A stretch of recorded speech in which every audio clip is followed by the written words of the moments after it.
This program is brought to you by the Stanford Humanities Center. For more information, please visit us at shc.stanford.edu.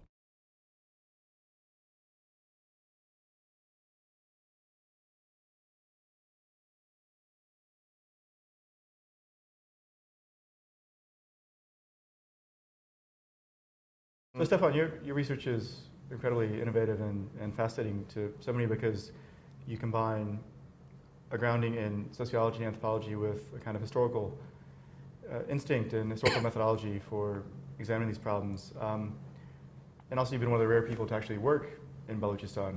Could you say a few words about the experience of working in Balochistan? You've talked to many of these Sunni activists on the ground there. Could you say a bit about what it means to work in such a locale, to work in the Islamic Republic, and especially what does one learn from speaking to such people as an historian and being able to put them in a context, in some kind of conversation or context with the historical texts that you also analyze? This is a very important question, and the fact is that when you work on such a marginal phenomenon as the long marginal phenomenon as the Sunni issue in Iran, you cope with a very limited amount of written sources. I have done some work in British archive collections, in Iranian central archives, but this gives you only a very few elements. So you have to go to the field, you have to travel towards the regions where things have been going on, and you have to talk to a lot of people. At the same time, given the political situation of Iran, you have to take a lot of care not to endanger anybody, and this is the reason why I have been also limiting my personal contacts with official representatives of the Sunni communities in situ. So I have been talking mainly with sheikhs and directors of big prominent religious schools, and through them, because this is one of the good things with oral history, it is that it brings you to a lot of written documentation. I have tried to discover the documentation produced in situ by the protagonists themselves, which gave me the possibility to gather quite a rich amount of otherwise unreachable literature produced by the Sunni movements of Iran themselves, which gives me the possibility at least to make an analysis of their discursive constructions. And this is why, as an historian, you have also to make anthropology, because you are confronted permanently to a reinvention of collective memory, a reinvention of collective statuses, and so on, of community construction, of community building, and this is why you have to be extremely curious. In speaking to these local populations in Balochistan, how do they express their desires? How do they express their religious vision that makes them distinct from other areas where you've worked in Russia and Central Asia and in other parts of Iran?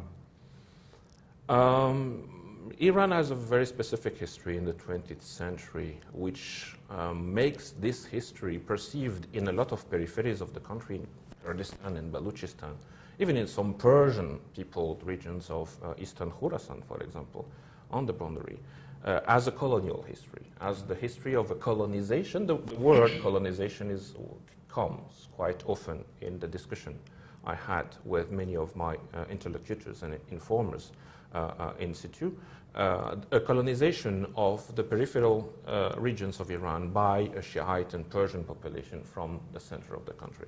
This is a major phenomenon of the recent history of Iran, this demographic expansion of the center of the country, the mass migration from the center to the periphery, and so the concurrence for space and resources between the Shiite majority and the Sunni minority in those newly settled regions of the periphery of Iran. This is a major phenomenon of the recent history of the country. It has been totally ignored by most observers, since it is almost totally absent from the statistics produced by the Islamic Republic.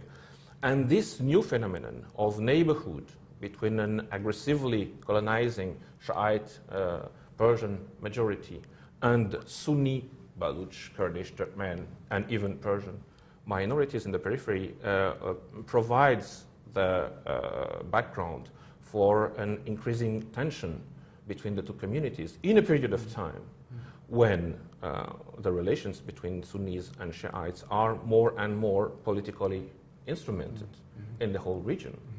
And at a time when Sunni Shiite inter-confessional violence, as you can observe it in a country like Pakistan, notably, is now diffused towards other countries and especially towards Iran itself. I think most American audiences are familiar with Sunni sectarian violence and competition from the Iraqi context. There may be some attention to the Pakistani context, but is Balochistan part of this wider system? Is this kind of an instance of a global reconfiguration of Sunni and Shia, or is there a particular regional iteration of this problem in the Islamic Republic?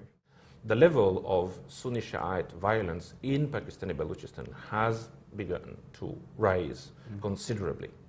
And this is a violence that corresponds to a typology that could be observed previously in other regions of Pakistan, in Punjab especially, in the northwestern province and in Sindh. Until very recently, the Sunni public violence that was directed against the Shiites as far as Iranian Balochistan is concerned was limited, oriented almost exclusively towards representatives of the power, against militaries, against functionaries.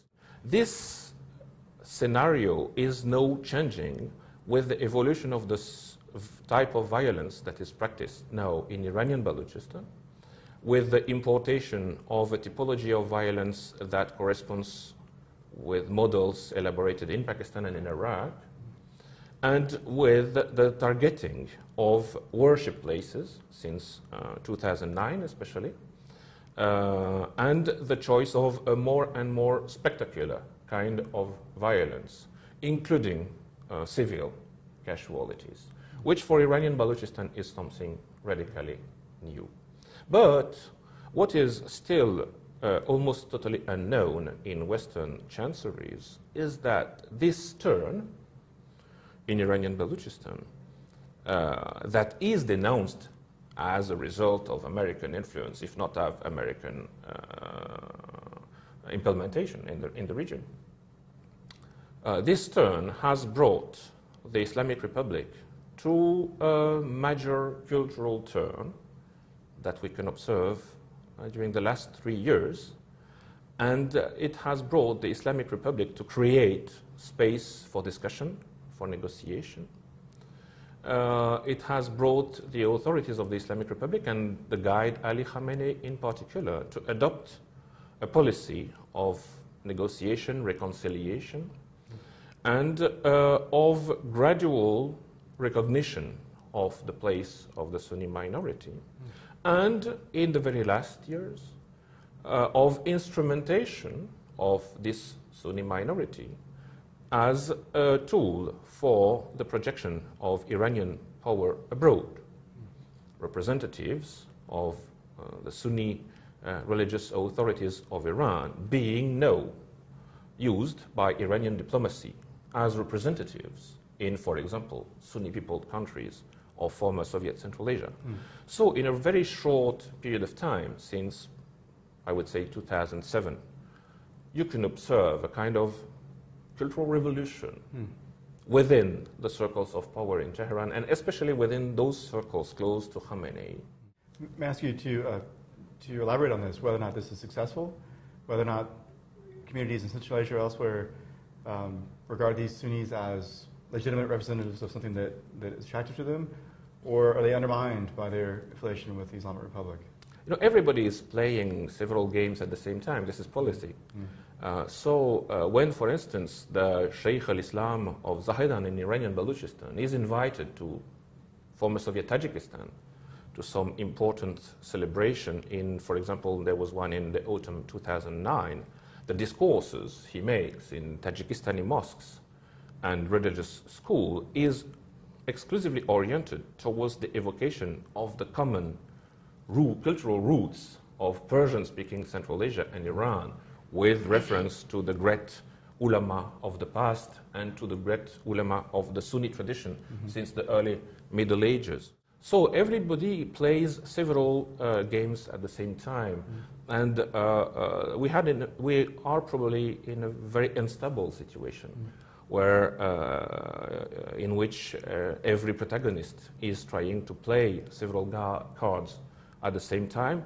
A period when extremely heavy pressure is put on Iran from all sides. And Iran, more than ever, perhaps in its history, plays the role of a besieged fortress, which, of course, is extremely significant for the recent evolution of the policy led by the Islamic Republic.